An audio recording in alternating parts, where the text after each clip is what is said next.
السلام علیکم ورحمۃ اللہ وبرکاتہ. نحمده ونصلی علی رسوله الکریم. اما بعد فاعوذ باللہ من الشیطان الرجیم. بسم اللہ الرحمن الرحیم.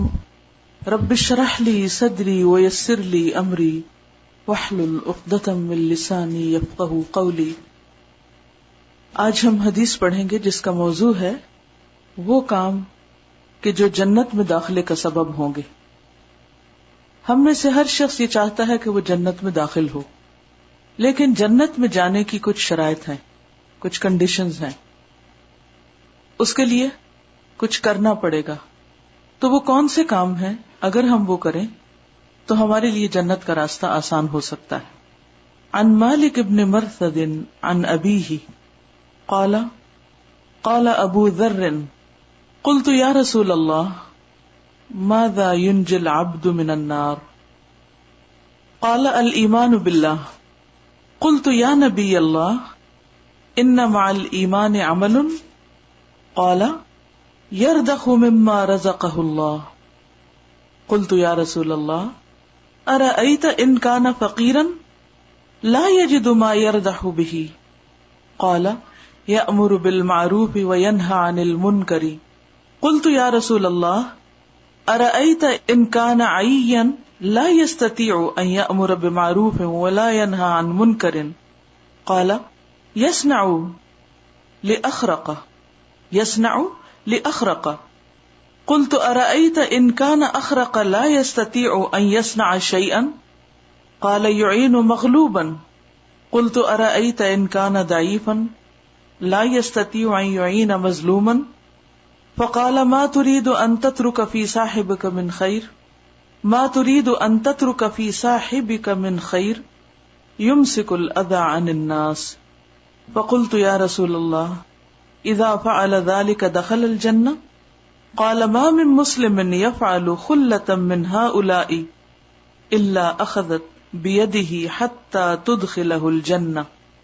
مالک بن مرثد اپنے باپ سے روایت کرتے ہیں، ابو ذر نے کہا، میں نے کہا اے اللہ کے رسول صلی اللہ علیہ وسلم، کون سی چیز بندے کو آگ سے نجات دلاتی ہے، یعنی جہنم سے بچاتی؟ آپ نے فرمایا اللہ پر ایمان لانا. میں نے کہا اے اللہ کے نبی، ایمان کے ساتھ عمل بھی ضروری ہے، یعنی کچھ کرنا بھی پڑے گا یا صرف کہہ دینا کافی ہے؟ آپ نے فرمایا اللہ نے اس کو جو رزق دیا ہے وہ اس میں سے دے، یعنی صدقہ کرے.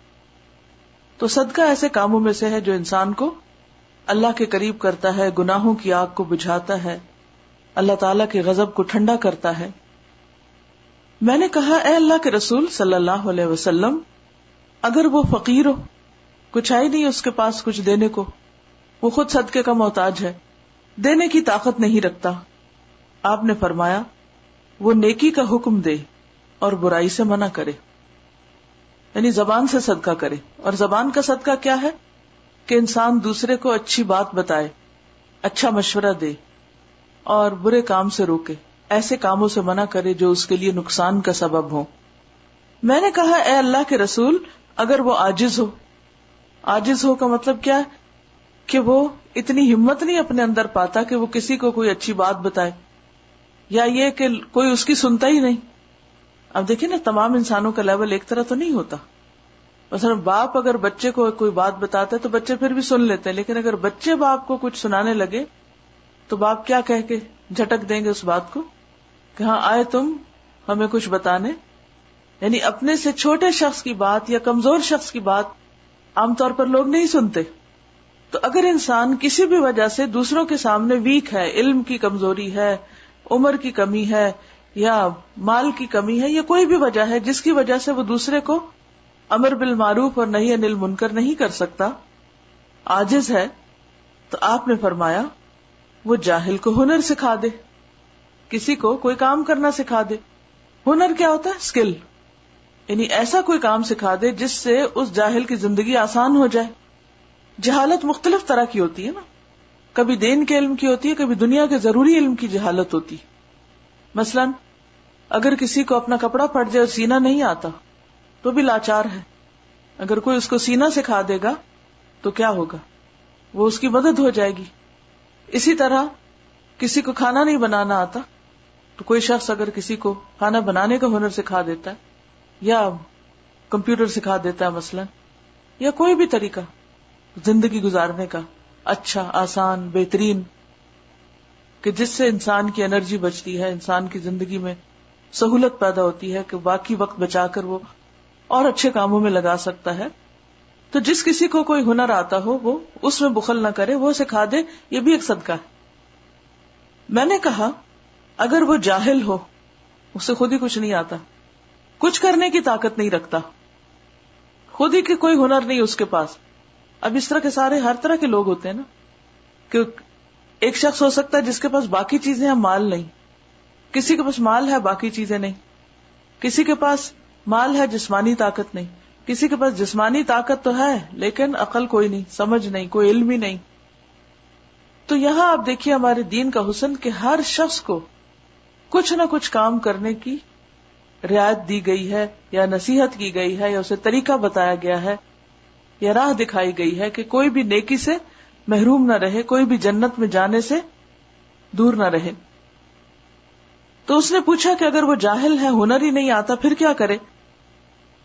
آپ نے فرمایا مظلوم کی مدد کرے۔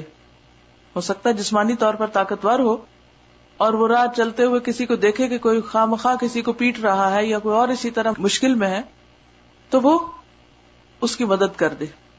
میں نے کہا اگر وہ ضعیف ہو، یعنی فزیکلی بھی کمزور ہے، یہ بھی نہیں کر سکتا، نہ مال ہے، نہ علم ہے، نہ ہنر ہے، نہ طاقت، کچھ بھی نہیں، آپ نے فرمایا تو اپنے بھائی میں کوئی بھلائی نہیں چھوڑنا چاہتا، یعنی تو ایسی باتیں کر رہا ہے کہ تجھے کوئی ایسا شخص جیسے یاد آ رہا ہے کہ اس میں کوئی بھی خیر نہیں، کوئی بھی خوبی نہیں۔ تو فرمایا کہ تو لوگوں کو تکلیف نہ دے، یعنی اگر تم کچھ بھی نہیں کر سکتے تو پھر کیا کرو؟ کسی کو تکلیف نہ دو۔ آپ نے دیکھا کہ عام طور پر جب لوگ بوڑھے ہو جاتے ہیں تو ان میں یہ ساری کمیاں آ جاتی ہیں، مال کما نہیں سکتے تو مالی اعتبار سے کمزور، کہ اپنی مرضی سے صدقہ نہیں کر سکتے، بچوں پہ ڈیپینڈنٹ ہو جاتے ہیں، اسی طرح کسی کو کوئی نصیحت نہیں کر سکتے کہ کوئی سننے کو تیار نہیں۔ پھر یہ کہ بعض اوقات اپنی جوانی میں بہت سکلفل ہوتے ہیں لیکن بڑھاپے کی وجہ سے سب کچھ بھول بھلا جاتے ہیں، علم آنے کے بعد پھر لا علم ہو جاتے ہیں اور جسمانی طور پر بھی کمزور ہو جاتے ہیں۔ تو ان لوگوں کے لیے کیا ہے کہ پھر وہ کم از کم اپنی ذات سے کسی کو تکلیف نہ دے، کیونکہ ہوتا کیا ہے بعض اوقات انسان بوڑھا ہو جاتا ہے تو بیماریوں کی وجہ سے یا کمزوری کی وجہ سے جب وہ پریشان ہوتا ہے تو وہ خواہ مخواہ کی بد زبانی کرنے لگتا ہے۔ بعض اوقات آپ دیکھو کہ بوڑھے لوگ بات بات پہ غصہ کر رہے ہوتے ہیں یا گالی گلوچ کر رہے ہوتے ہیں، یا کوئی بھی ایسا شخص جو معاشرے کا محروم شخص ہو، جس کے پاس نہ مال ہے، نہ علم ہے، نہ کوئی اور قابلیت ہے، اور جس در پہ جاتا ہے وہیں سے ٹھکرا دیا جاتا ہے، تو ایسا شخص عموماً صبر کھو بیٹھتا ہے، پھر وہ اپنے اوپر ہونے والی زیادتیوں کا کسی نہ کسی طرح بدلہ لینا چاہتا ہے۔ اگر وہ کچھ بھی نہیں ہلا سکتا، کچھ نہیں کر سکتا، زبان ہلاتا رہتا ہے، کسی کو بد دعا دی، کسی کو گالی دی، کسی کے ساتھ کچھ کیا، کسی کو کسی طرح ستایا، تو ایسے میں کیا ہے کہ انسان پھر صبر کرے اور دوسرے کو تکلیف نہ دے۔ میں نے کہا اے اللہ کے رسول، جب کسی نے ایسا کیا، یعنی یہ جو کام بتائے گئے ہیں اوپر یہ کیے، تو وہ جنت میں داخل ہو گیا، وہ ان کاموں سے جنت میں جا سکتا ہے؟ آپ نے فرمایا جب کوئی مسلمان ان خوبیوں میں سے کوئی ایک خوبی اپنائے گا تو وہ اس کو ہاتھ سے پکڑ کر جنت میں داخل کر دے گی، اس کا وہی عمل اس کو جنت میں لے جانے کا ذریعہ بن جائے گا، جبکہ وہ صرف وہی کام کر سکتا، کوئی دوسرا نہیں کر سکتا۔ ہاں اگر کوئی شخص مال کا صدقہ بھی دے سکتا ہے اور علم بھی سکھا سکتا ہے اور اس کے ساتھ جسمانی قوت بھی ہے کہ مدد بھی کر سکتا ہے، ہنر بھی دوسروں کو سکھا سکتا ہے، تو obviously جو جتنے کام کرے گا اتنا زیادہ اس کا درجہ ہوگا، اتنا زیادہ اس کا اجر ہوگا۔ تو اس حدیث کا مطلب یہ نہیں کہ انسان صرف کسی ایک ہی نیکی پر اکتفا کر لے کہ بس میں چونکہ یہ کر رہا ہوں میرا تو جنت کا رستہ آسان ہو گیا، باقی کام مجھے نہیں کرنے، اور سستی کے مارے وہ نہ کرے جو وہ کر سکتا ہے۔ یہ ایک ہنر تو اس کو بتایا گیا، یہ ایک کام تو اس کو بتایا گیا ہے جو باقی نہیں کر سکتا یا اس کے پاس صلاحیت ہی نہیں. لیکن جن لوگوں کو اللہ نے زیادہ صلاحیتیں دی ہیں، زیادہ نعمتیں دی ہیں، ان کا حساب بھی پھر اتنا ہی ہوتا ہے. اس لیے ان کو کیا کرنا چاہیے؟ زیادہ سے زیادہ نیکی کے کام کرنے چاہیے، زیادہ سے زیادہ خیر و بھلائی کے کام کرنے چاہیے تاکہ بڑے درجات کا حامل ہو انسان. اب آپ کچھ کہنا چاہیں اس بارے میں؟ کوئی سوال ہو، کچھ پوچھنا چاہیں، یا آپ نے کیا سوچا کہ آپ اپنے لیے کیا کریں گے؟ بعض اوقات انسان بوڑھا نہ بھی ہو تو صرف بیمار بھی ہو جائے تو اس کی ساری طاقتیں ختم ہو جاتی ہیں. اس میں بھی کوشش کرنی چاہیے کہ دوسرے کے لیے کم سے کم تکلیف کا ذریعہ بنے، دوسروں پہ بوجھ نہ بنے، دوسروں کا شکر گزار ہو. ہاں یہ کہتی ہے کہ بعض اوقات انسان مدد تو کرنا چاہتا ہے لیکن کوئی مدد لینا نہیں چاہتا، وہ اپنی انسلٹ سمجھتا ہے. تو ایسی صورت میں ان لوگوں کو ڈھونڈ لے جو مدد لینا چاہتے ہیں.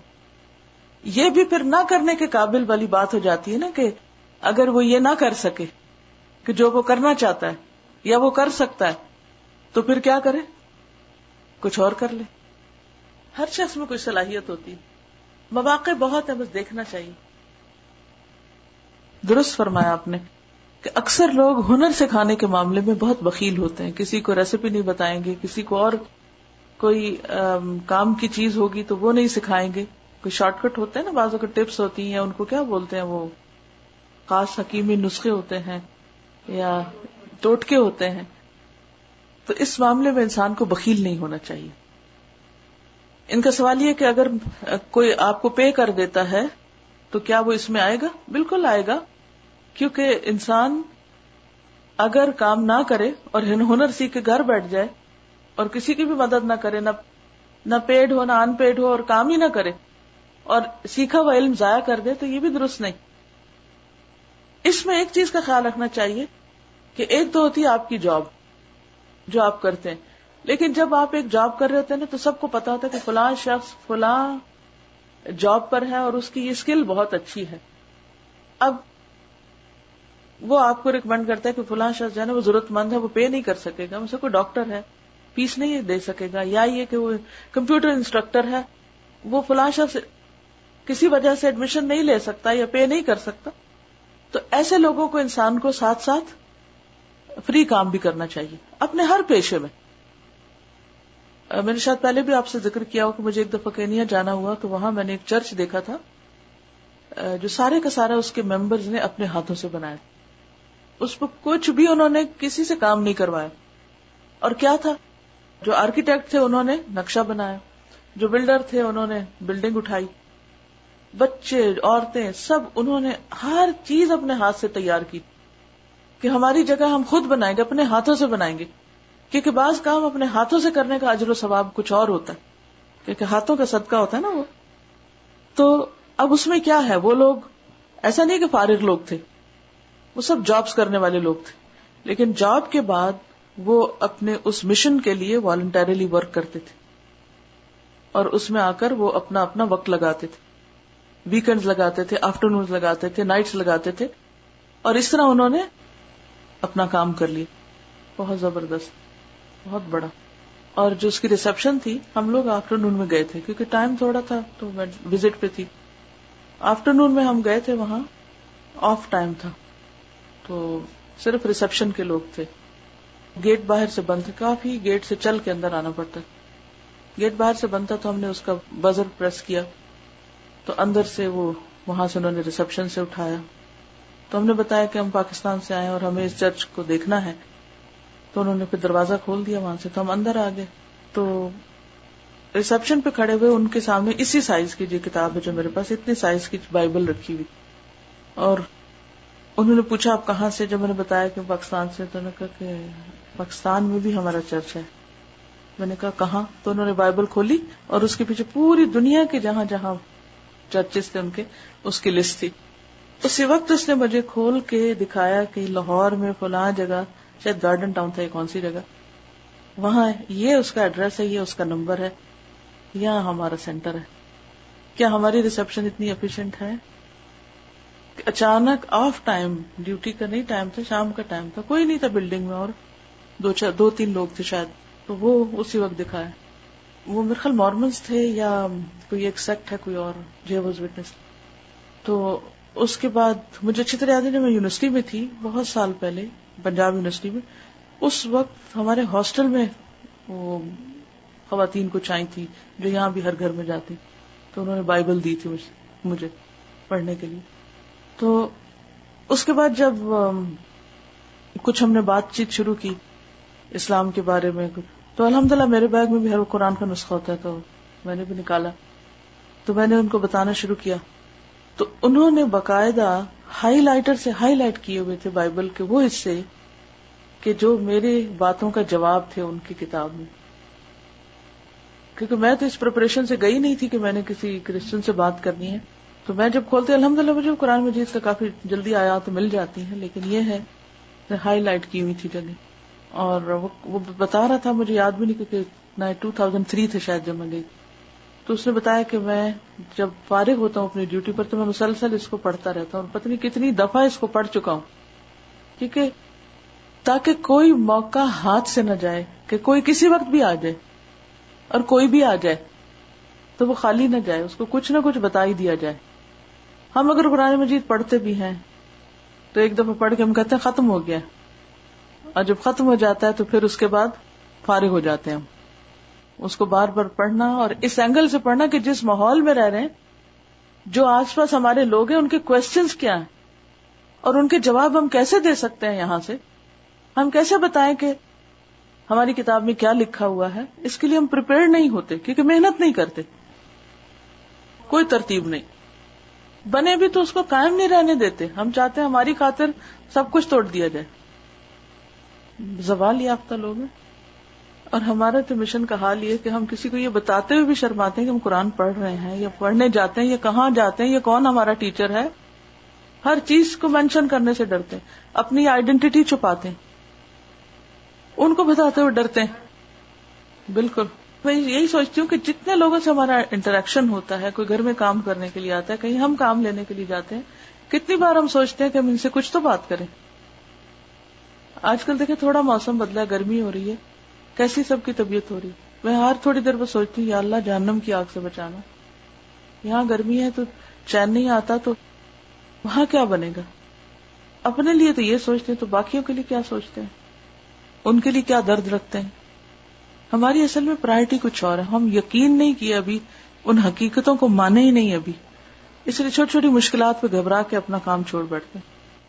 ہمیں بھی اللہ نے جو صلاحیتیں دی ہیں وہ اگر ہماری کمائی کا ذریعہ بھی ہیں تو ان میں سے بھی صدقہ خیرات کرنا چاہیے کہ اس کا کچھ وقت، کچھ حصہ انسان ایسے کام میں لگائے کہ جہاں سے وہ دنیا کا فائدہ نہیں بلکہ آخرت کی کمائی کے لیے اس کو کرے.